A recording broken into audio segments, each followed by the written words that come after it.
Subscribe and download over 1 million code snippet including this tutorial from codegive.com, link in the description below. In the competitive world of software development, having a well-crafted resume is crucial for landing your dream job.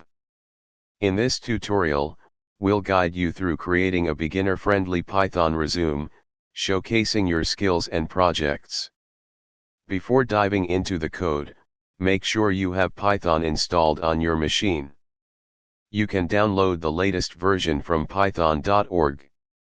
Additionally, consider using a virtual environment to keep your project dependencies isolated.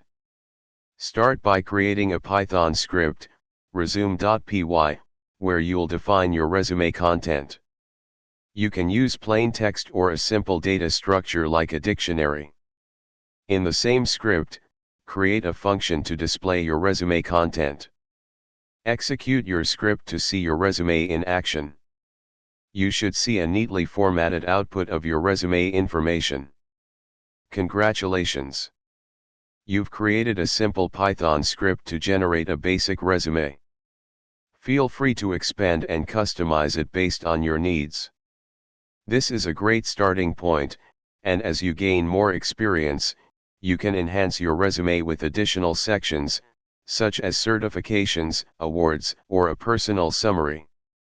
Good luck with your job search. ChatGPT.